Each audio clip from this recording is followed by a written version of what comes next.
Sige daw, palakpakan nato si Lord karon. Okay? So, tinuod, I am the senior pastor of our CCFI US, no? Uhaw South. No? Kay naaputa, you know, ang ating pangalan CCFI International, 'di ba? And in Uhaw alone, we have CCFI US and CCFI UN, no? Uhaw North ang isa, UN. And thank you for welcoming me here at CCFI Poland. And I'm praying na magkakaroon din tayo ng CCFI UK, no? Nandiyan lang malapit sa Upper Cleanan, okay? Uh, and of course, kararating lang ng ating mga senior pastors from Canada, no? They also nagkaroon din ng ano ng encounter doon. You see, we are going international talaga. Sinong may gusto kong mag ano tayo, encounter ulit doon sa Canada? Sinong gustong sumama? Ha? May passport na kayo? Oh, sige. Yung may mga passport na. And I welcome our new friends. Okay? Oh, ako nang nag-welcome ha. Okay? Sino ang napunta rito for the very first time? Okay, pakitaas lang ng kamay nyo. Pakitaas lang ng kamay nyo. Ayan, malakas na palakpak para kay Lord. Okay? Actually, okay, thank you so much. No, tatlo, we have, apat, 4,000 souls. No, that's our declaration today. And actually, you are the product of our prayers. Kaya naandito kayo in just the right place and the right time. Amen? At saka, we don't wanna, bisaya una langgod nato eh. No? Ayaw naming umalis kayo dito na hindi kayo magkakarelasyon. Alam niyo ba ang ating Panginoon is a God of relationships. Okay? Magkakarelasyon kayo sa ating Panginoon bago kayo umalis ngayon. Okay? So ilagay niyo sa inyong status, pag uwi niyo sa bahay niyo, in a relationship. Okay? With Jesus. Sige na, palakpakan natin si Lord. And bago tayo magpatuloy, mag-pray muna tayo. Okay? Father God, this is a very special day, O God. And here is your people, Lord. With hearts, Lord, we bow down to your glory, O God, with hearts full of praises and adoration, Father. We thank you for your boundless love, O God, your amazing grace, Father. Thank you that you have gathered here once again, O God, your people, God, that you love, Father. And thank you, Lord, for this time. Lord, this time that we can give you all our praises and worship to you, O God. I pray, God, and we acknowledge, O God, your presence in our midst this very morning, O God. Thank you for the past week, O God, that you have provided for us. You have protected us, O God. And Lord, you have preserved your people, O God. Mo nga niya kami karon nagpasalamat yud Lord sa imong holy name, O God. Father, Lord, I rebuke, O God, kung naamay mga niya karon, O God, or in their homes, O God, nga naay mga balatian, Father. Lord, I pray and I declare, O God, that healing will flow, O God, over their bodies, mind, and soul, Father. Lord, we take authority over all of these infirmities, O Lord, and bind them, O God, in Jesus' name. Nothing can hinder, O God, our worship today, Father. Lord, we stand in your promise, O God, that you will heal us and restore us back to health, O God. And now, Father, in obedience to your word, O God, we pray, O Lord, for our country, O God. We pray for our Lord, for Pulumulok, O God, our barangays, Lord, every mga nakadaog namo, Lord, nga mga officials, O Lord, I pray, Lord, that they will not lead, O Lord, nga pang sarili lang, O God, kung they will serve, with a sincere heart, Lord, sa mga Filipinos, oh God. Lord, I pray that you will really raise up, oh God, servant leaders, oh Lord, so that this country, oh Lord, will rise up, oh God, especially this country, Lord, the Philippines, Lord. You will use us, oh God, as missionaries, O Lord, not only in our place, in our nation, O God, but throughout the world, Father. Tonight, Father, your word once again, O God, Lord, will give us, O God, new revelations, O God. Your word today, Lord, will change our hearts, O God. It will enrich our soul, O God, because your word is pure, is right, O God, and they will make our hearts glad today, O God. Bless your mouthpiece, O Lord, as I'm going to, Lord, to divide your word of truth in the midst of these people, O God. Lord, among itugyan our time together with you. Holy Spirit, be in our midst today. This is our prayer in Jesus' mighty name. Amen and amen. Palakpakan uli natin ng mas malakas si Lord. Of course, today, sabi na natin kanina, is Father's Day. Can I just see the hands of our fathers? Palakpakan nga natin ang ating mga fathers ngayon. Because the last month, we also celebrated the mothers, ang ating mga ilaw ng tahanan. Amen ba? Marami bang ilaw ng tahanan dito? So ngayon, ang isa-celebrate natin, ang tagabayad ng ilaw. Meron silang mga joke. Ang mga tagapundi daw ng ilaw, huwag i-rebuke natin yan. Hindi tayo ang tagapundi ng ilaw. Okay, tayo yung mga haligi ng ilaw, no? Kasi pag walang ilaw, hindi mag-light yung hindi maganda yung, 'di ba? Tahanan. Amen ba? Amen. So konting ano lang kasi tayo ang ating mga word from CCFI main to Uhaw to Tiboli, talagang simultaneous isa lang ang word natin, 'di ba? So last Sunday, the first Sunday of June, ano yung word natin? No, the impact of father's choices, no? Nagdidepende pala, no, sa mga fathers, no, ang pamilya niya kung ano ang choices nila para sa kanilang family, no? The choice is, no, to ano yung sabi ni Joshua? But as for me, no, and my house. Kaya tayo mga fathers, but as for us, no, and our house, we should serve the Lord. Okay? So yan yung mga choices natin. No? Kaya sabi rin, may sinabi ako dito, never laugh at your wife's choices. You are one of them. Fathers, ha?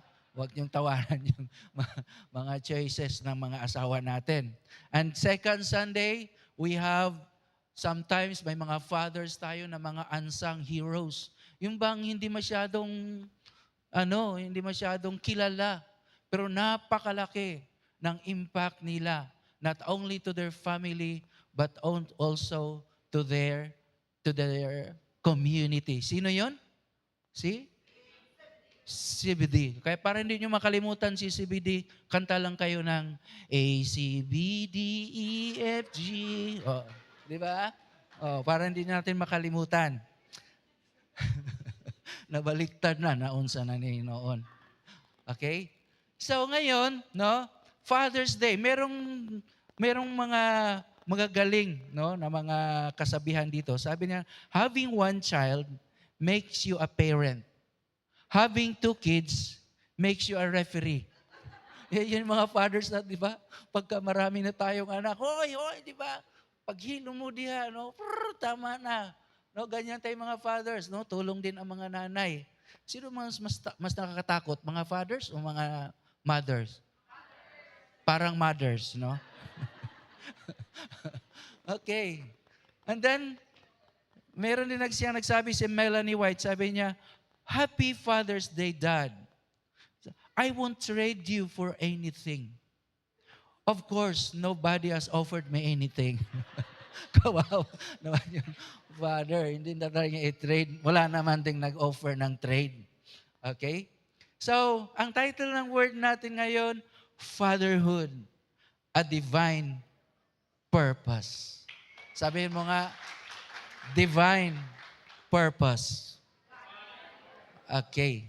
So 1 Corinthians 11:3 ang sabi, there is but ha? O sige, tindog mo. Kaning senior na, makalimot na ba? Sige. Sige, basahin natin. Go. But there is one thing I want you to know. The head of every man is Christ, and the head of everyone is woman. And the head. Okay, thank you. May God bless the reading of His Word. You see, God has already determined na ni Lord, no? The perfect purpose of a man in the home. Yun ang binasa natin. Di ba? Kaya nga sabi natin, fatherhood has a divine purpose. Kung minsan, mga fathers, no? Iniisip natin na kung malaki na, maganda ang ating trabaho, no? Malaki ang ano natin sa company, executive tayo. Sino ba mga executive dito? Taas ang kamay. Ha? Oh, si Pastor Joe, no? Successful business or ang ating mga profession, ito na daw ang purpose. Fulfilled na daw tayo sa buhay. Ito na ang fulfillment ng purpose natin as a man. No? As a man of the house. Pero alam niyo ngayon, malalaman natin that God's highest aspiration for you is to be a father. He wants ang standard niya, God's standard of fatherhood, ang sabi dito is perfection. And all men should work towards attaining this. Okay? Gusto ba natin, mga fathers, that we can attain this one? Okay? Pero of course, hindi naman talaga, wala namang perfect sa atin.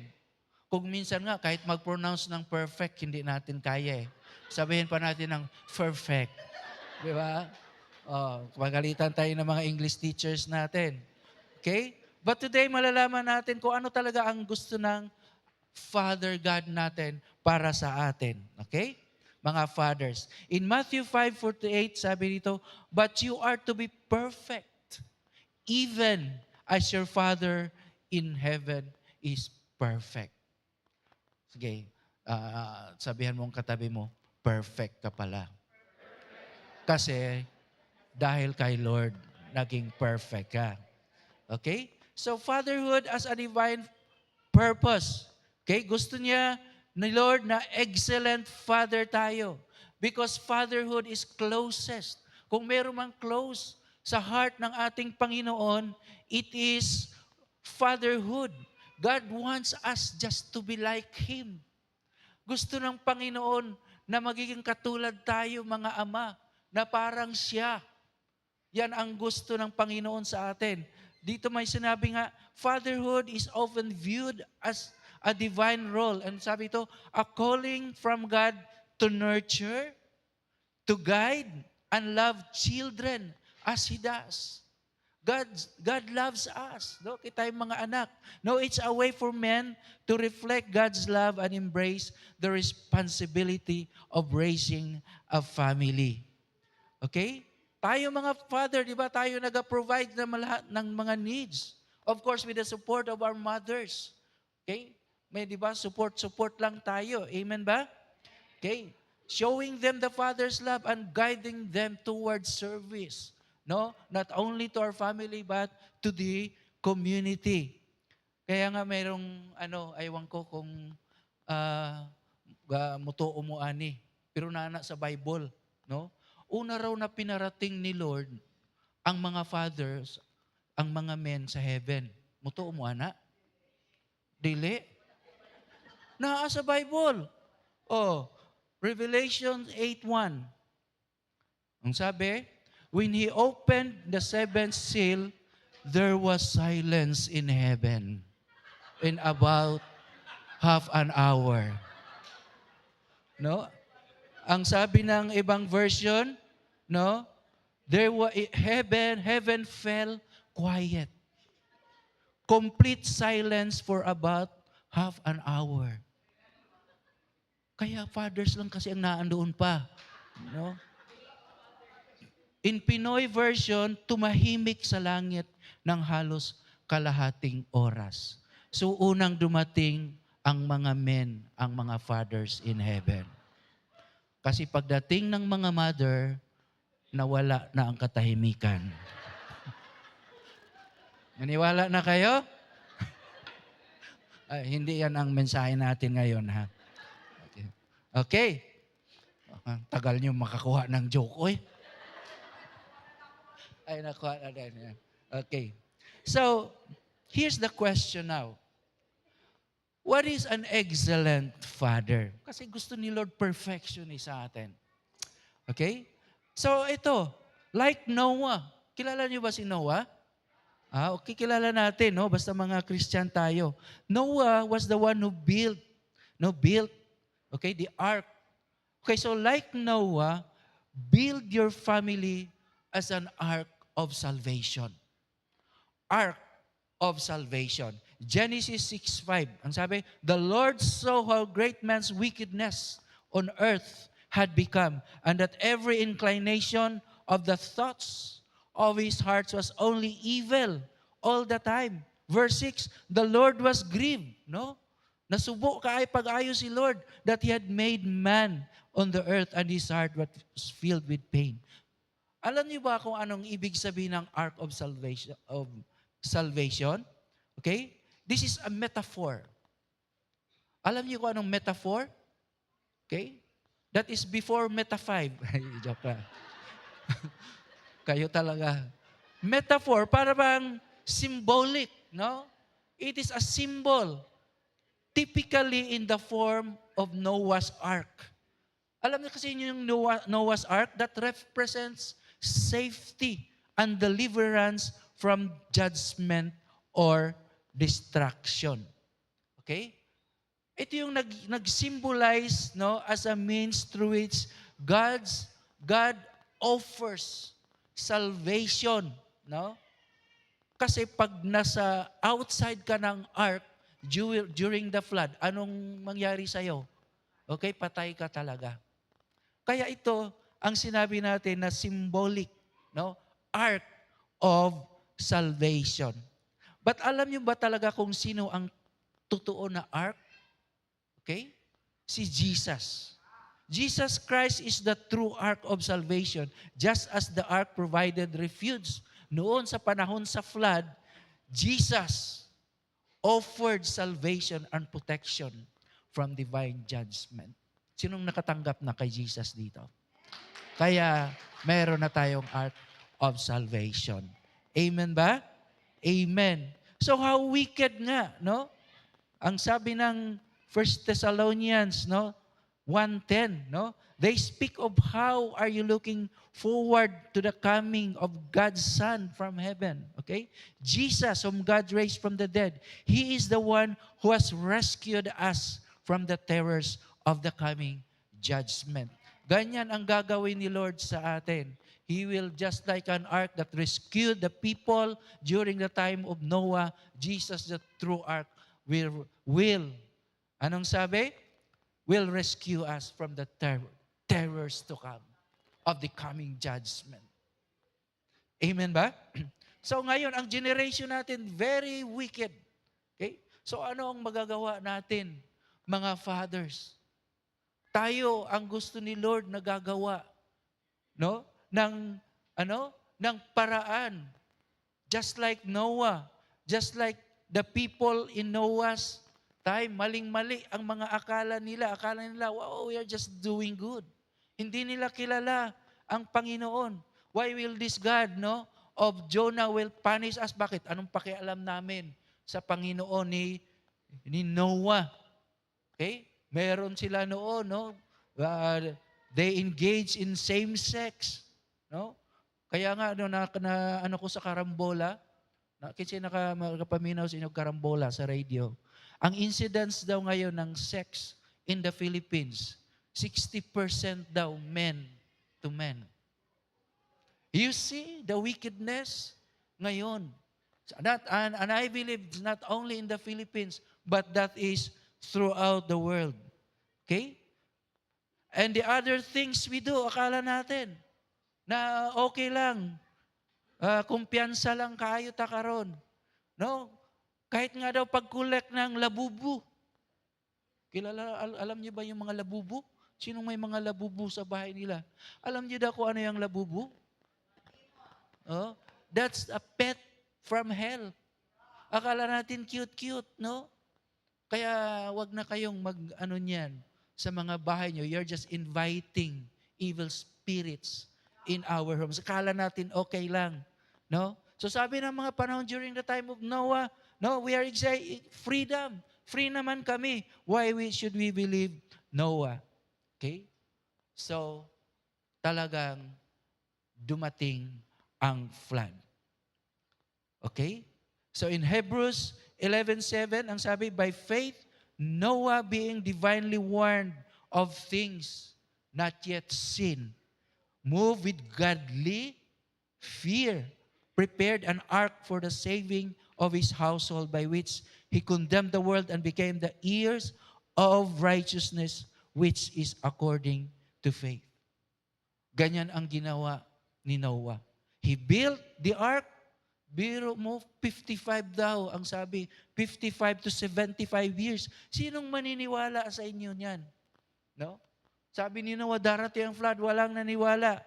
But Noah was fully obedient, doing something he did not fully understand. That's why tayong mga fathers, no? Sometimes meron tayong gagawin na hindi naman talaga natin alam bakit natin gagawin, pero we obey God. Okay? That's how faith operates. Kasi tayo mga Christians, iba tayo sa ibang mga paniniwala because we have faith. Pag wala kang faith, you cannot be a Christian. Okay? Because faith is something that sometimes hindi natin understand, but we still believe that there is God. Okay? Faith, ang sabi nga, is when we do not understand. How can you understand when you build an ark 55 to 75 years? Patay na itong ubang mga barkada nimo. Okay? Okay? So, but Noah has courage. He warned the people sa flood. And they had no idea, no? Sa rain. Okay? Sometimes yung popular culture natin, no?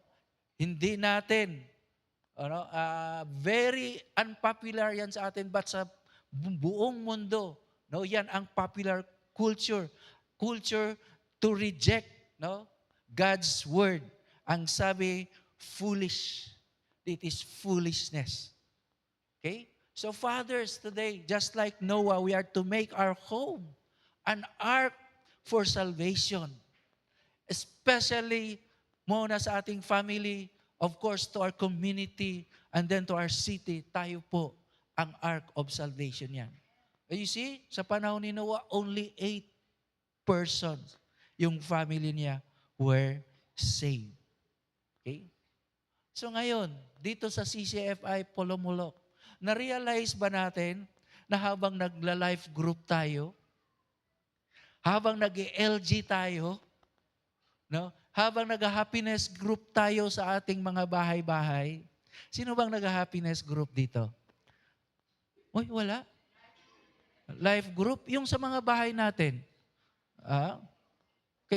In Jensen, we have that happiness group. No, yung sa mga bahay natin, lalo na kung may mga bago. Okay? So ganyan, parang we are making that ark of salvation for the people enter our very homes. Palakpakan nga natin si Lord yan. Okay? Kaya mga tatay, mga daddy, no? I encourage you, sali na kayo sa mga life groups. No, na ginagawa natin sa ating mga bahay-bahay. Sali na tayo sa ating mga happiness groups. Na tayo mga gintawag nga mga simbalay. Okay? Are you familiar with the simbalay? No? Ang atong pagsimba dito ra sa atong balay. Kasi meron pa tayong mga friends, mga neighbors that we cannot bring them to church pa muna. So we will bring the church in their homes. and make that homes an ark for salvation for everyone who can join. Amen ba? Amen. Palakpakan uli natin si Lord. Pangalawa, fathers, be like Abraham. No? He lived a legacy of faith. Pagtuo na po, di ba? Ingon na po nato na ganyan, faith. Ano bang sabi ng Galatians 3:8? The scripture foresaw that God would justify the Gentiles by faith and announce the gospel in advance to Abraham. All nations, ang sabi dito, will be blessed through you. So those who have faith are blessed along with Abraham, the man of faith. Ito talaga yung plano ni Lord. Hindi pa alam ng mga tao that He will justify the Gentiles. Sino ba ang mga Gentiles? Tingnan mo yung katabi mo. Gentiles ka pala. No? Okay? He will justify the Gentiles with faith. So God called Abraham so that all people will be blessed by having the faith like Abraham. Alam niyo ba tayo that we were grafted? Hindi sana tayo kasali. But because of the faith of Abraham, we were grafted. When we received Jesus as the Lord and Savior of our lives, we will grafted into that faith of Abraham. Ganyan po tayo ka-blessed. No? And this faith this faith like Abraham, we can pass this, no, to our children. Kailangan ipasa natin ito.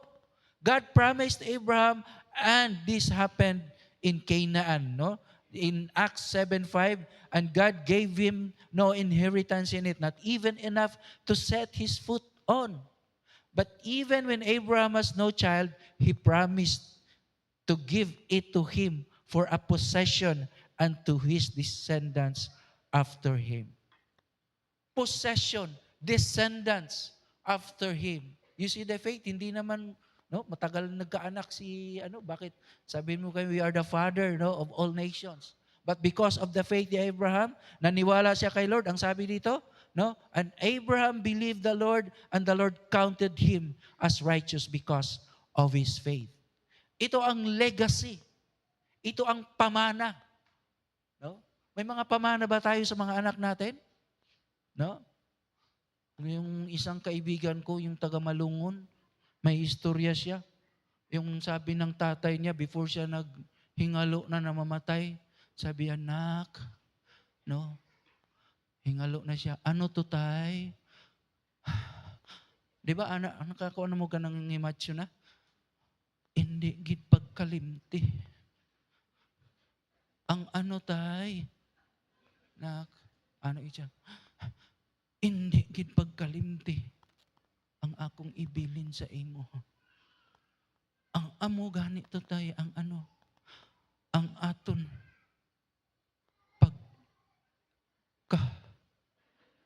tikalon. Maulang dia ito ibilin niya sa iyang anak. So, kinsay wa kalimot sa gibilin sa iyang papa. No? Pero dili na ang gibilin ni Abraham. No? O dili po na amoy atong ibilin sa ato ang mga anak. Ang atong faith, ang atong ipamana. Amen ba? Amen. Tayong mga descendants ni Abraham. No, so from Abraham hanggang sa mga Gentiles, hanggang tayo. That's why hindi talaga tayo pwedeng, di ba sabi nila, why is it that Christians love the Jews? Di ba yung mga gera ngayon dun sa Gaza? No, dami mong okay? They hate the Jewish nation. Pero tayo, we bless Israel. Because those who bless the people of God will also be blessed. Isang blessing natin, the faith of Abraham. Palakpakan nga natin si Lord. So mga tatay, be a model of real faith to your children. Amen ba? Hindi lang yang sa mga May mga, di ba tayo tatay, nagbibiro din naman tayo kung minsan. Pero hindi lang din, no? Ganyan lang lahat. Kaya meron nga nagsabi na, ang anak nagtanong siya sa tatay niya, Tay, unsayo ka ng kaibahan sa dinner at supper? Wala pa gani, mga tao na mo. Unsay kaibahan, Debe? Kabalo mo? No? Sabi ng tatay, ang dinner na, pag maglabas tayo, kain tayo. Unsa ba yung mga nindot dire sa Alfredo's, no? Yan ang dinner. No? So, tay, ano naman ang ano? Kung magkain lang tayo dito sa bahay, ang luto ni nanay mo, suffer yan. Ay mo gusto ko mga nanay ha, Father's Day ba ya karon? So tayo naman tatay, hindi naman tayo always seryoso sa bahay. No? Pero when it comes to that faith, the legacy of faith, we should be serious about it. Amen ba? Palakpakan na natin si Lord niyan. Our children will also be a true disciple and follower of Jesus. Amen? Amen. Pangatlo, like Joseph. Sinong may pangalan na Joseph dito? No? Wala? Okay? Joseph, no? Hindi ito si Joseph yung the husband of Mary. Ano ba ang ginawa ni Joseph? He demonstrated perfect obedience. Okay? Kung basahin natin sa Matthew 1:18 no to 24 no, mabasa man nato diya. Alam natin anong nangyari. No? Si Joseph, ano ba ang ma-learn natin about kay Joseph? Hindi niya alam, no? Kung ano ba talaga, no? Ano natin sa kanya is we learn that we will trust and obey God even when He will lead us into a different way. Binata ito si Joseph. He was a righteous man. No, but he fully obeyed God. No, nung nakipag-usap, no, ang angel sa kanya. So even when things do not happen, that's he hope. Okay, si Joseph malaki ang ang ambisyon niya sa buhay niya. No, marami siyang ini-expect. Okay, and things did not happen as he hoped or expect. Ano bang tawag na, ano ba talaga ang biblical obedience? Okay? So, it's not simply following rules, ang sabi dito, but rather a deep listening to God. Deep listening to God and acting accordingly. It's about trusting His wisdom and authority even when we don't fully understand His ways. Di ba? His thoughts are not our thoughts. No? His ways are not our ways. But it's always the best for us. No? Di ba? May marinig ka sa radio, yes, the best. No? Ganyan ang lahat ng gusto ng Panginoon sa atin. So as fathers also, we hope and work hard for the family. Okay? But sometimes, no, it means also sacrifice. No, things do not always happen as we expect. Meron ba tayong mga fathers, did we experience this? No, hindi natin, no? Ina-expect. Because sometimes, ang sabi nito, God allowed things to happen differently for a purpose. Kaya nga fatherhood is a divine purpose. And Joseph trusted and obeyed as the angel said. Anong sabi ng angel? No? Ang sabi niya, took Mary to be his wife. Okay? So alam niyo ang sitwasyon noon? No, nalaman niya na buntis na pala si Mary. But still, he honored God's plan by not, no? Ang sabi to, having sexual relationship until Mary gave birth. You know what? Sa culture natin ngayon, no? Kung, di ba, ikakasal ka tapos nalaman natin, no, usually talagang natural reaction ng mga lalaki. Kung ganito ang mangyari, ayaw niya. No?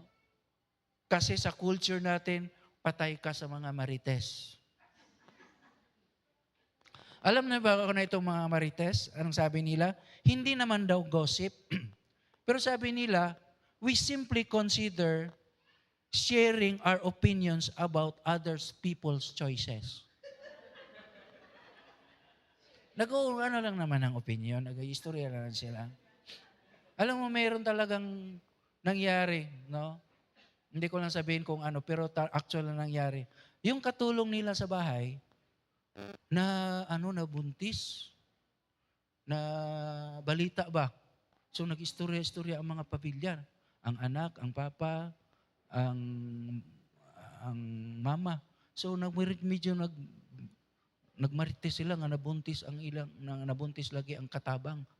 Alam mo ang sabi ng anak, "Ma, wala ba may labot ni papa ana ha?" Tawang-tawa si Tora Jane, alam niya yan. No? But you see, kahit na ang sabihin ng mga tao, Joseph chose to obey. Ang sabi nga dito, one act of obedience is better than 100 sermons. Mag-obey ka kay Lord. Lalo na tayo, mga pastor, taas daw mga pastor dito. Okay? Kahit pa 100 sermon, ang mag-sermon ka dito, pag nakita ng mga tao hindi ka nag-obey kay Lord, walang kwenta. Walang kwenta yung mga sermons natin. So obedience to God matters most. Yung nga sabi, obedience is the key. No? Kahit nga sa ating worship dito sa PAW, it's not shown by our songs, but by our obedience to God. It's not on our performance. Ang galing tayong kumanta. No? Napansin ko dito sa CCFI Pulumulok, andito si Ron Kenoli. No?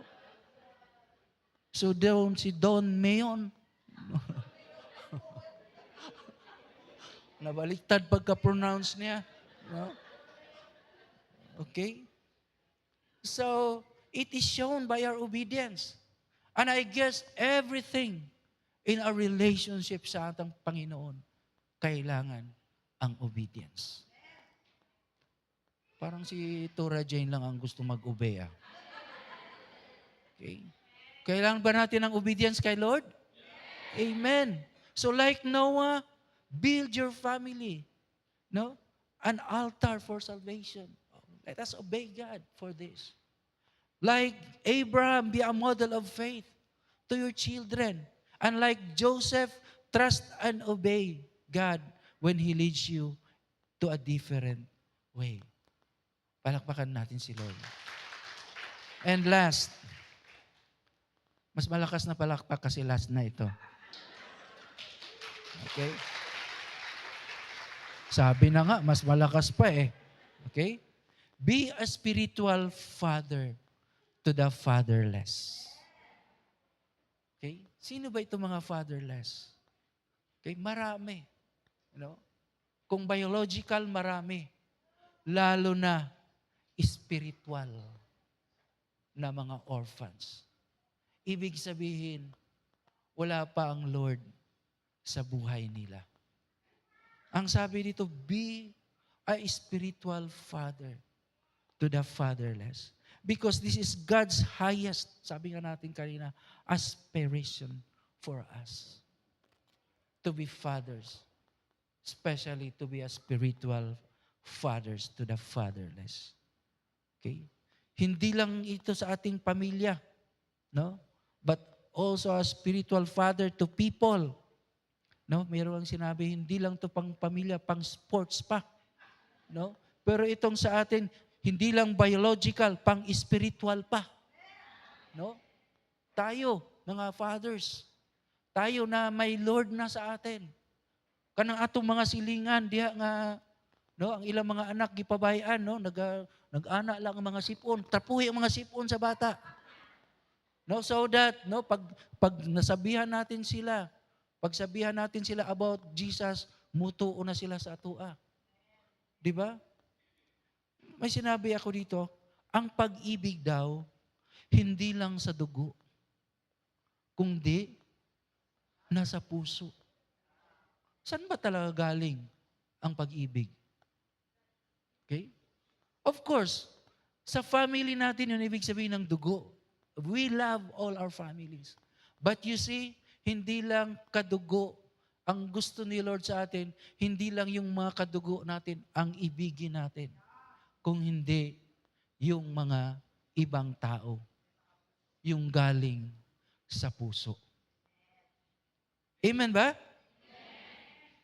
Mayroon ding nagsabi na nasa dugo namin ang kagapuhan. No? Lumalatay sa dugo namin ang pagiging, sabi naman ng isa, oo, sa dugo lang, hindi nakarating sa mukha.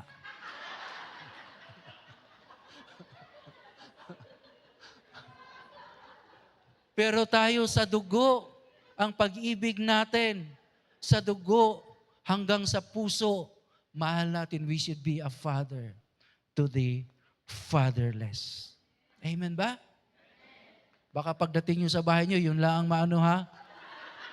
Yun lang. Kaya yung, okay?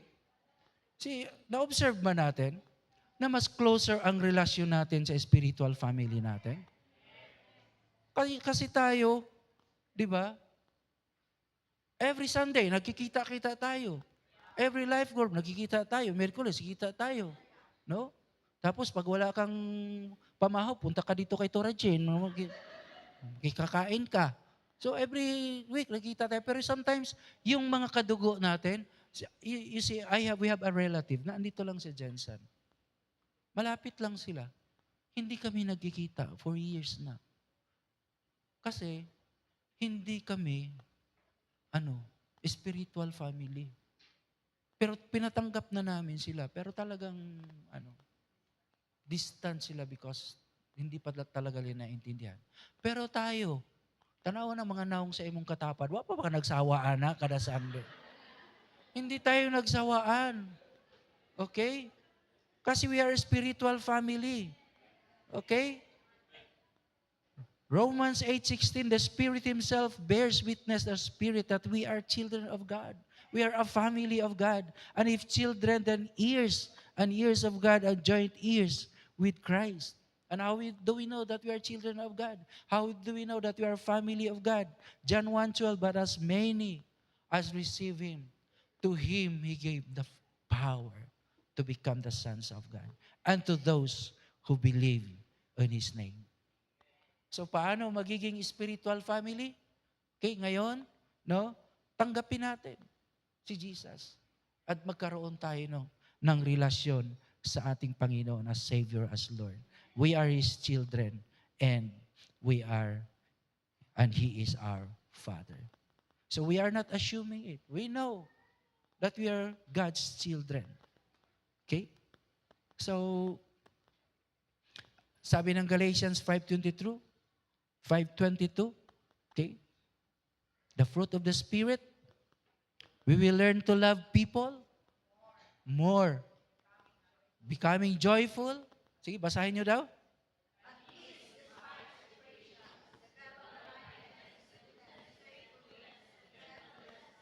Self-control.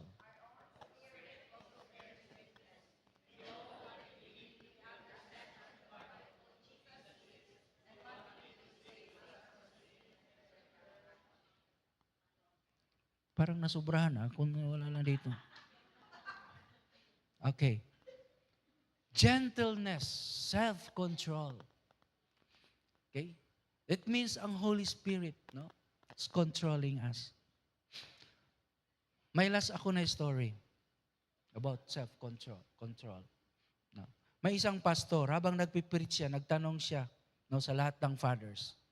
No? Lahat ng fathers, sabi niya, kung sa tingin niyo ay kinukontrol kayo ng inyong mga asawa, lumipat kayo dito sa may bandang kaliwa. Lahat ng fathers. Alam nyo, lahat nagsilipatan sa kaliwa. Pwera lang isa. Si pastor, lang. Okay? Sabi ng pastor, oy, ikaw pastor, No? Bakit hindi ka lumipat? Ibig sabihin ba, hindi ka kayang kontrolin ng asawa mo? Sabi ni Pastor. Actually, Pastor, siya po ang nagsabi na wag akong kumibo.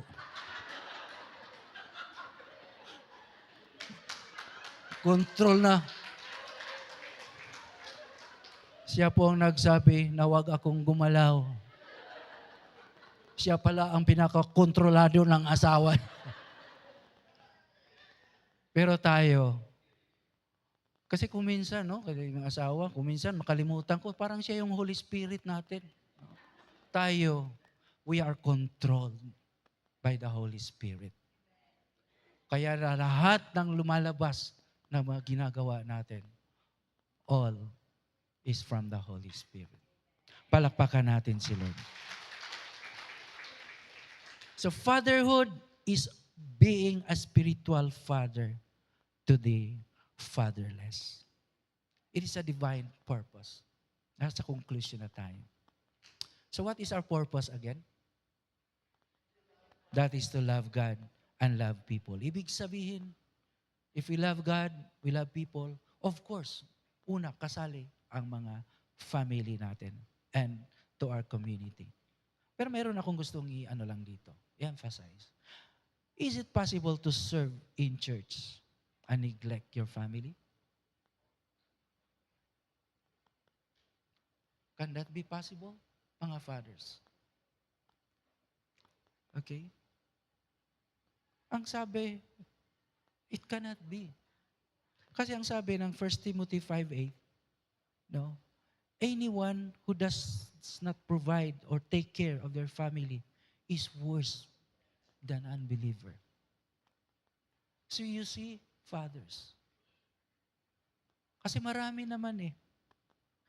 Marami namang, halimbawa, praise and worship leader ka sa church.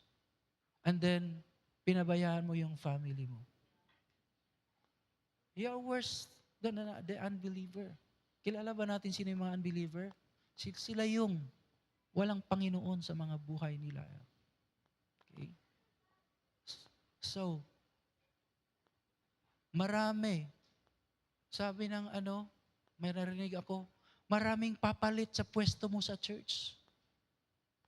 Pero sa pwesto mo, sa family mo, ikaw lang talaga yun. Walang pwedeng pumalit sa'yo. Okay? So while serving the church is important, family needs and responsibilities should not be neglected. Nobody can replace your being a father in your family. But in church, maraming pwedeng mag-preach dito. Ganyan tayo sa CCFI. Sa main, ang dami namin mga associate pastors doon. So please, anong sabi dito? Just like, Abraham. Be a model of faith. Just like Noah. Okay? Build your family an ark for salvation. And just like Joseph, demonstrate obedience in your family. And be a spiritual father to the fatherless. God bless us all. Can I now see once again the hands of our first-timers? Okay, pwedeng tumayo kayo uli. Kaya sabi ko kanina, ayaw naming umalis kayo dito na hindi kayo magkakarelasyon sa ating fathers, sa ating Father in heaven. And you will no longer be fatherless. There's napakaraming father. So gusto ko lang ilid na ako mo in this very simple prayer. Natanggapin lang natin si Jesus as the Lord and Savior of our lives. And we will be His children and siya na po ang magiging Heavenly Father natin. Sige, sunod lang mo sa ako in this very simple prayer. Okay. Acknowledge lang natin si Lord, no? As the Lord and Savior sa ating mga buhay. Okay? Father God, sige, banggitin nyo talaga, no? Sunod kayo sa prayer ko. Kasi sabi ng Bible, if you confess with your mouth and believe in your heart, you will be saved. Okay? So, mag-pray tayo. Sige, sunod mo sa ako. Father God, thank you for your word. Because, Lord, you are our Heavenly Father. And you want relationship. So now, with all of my heart, I receive your love. I receive Jesus as the Lord and Savior of my life. Thank you, Father, sa salvation, sa eternal life, nga imong gihatag sa akua. Karon nga adlaw. Salamat nianing lasting nga relasyon with you. In Jesus' name. Amen and amen. Palakpakan natin si Lord. If you have prayed that prayer, you will now be part of the spiritual family and your names are now written down in glory. Can we give God a very loud clap offering?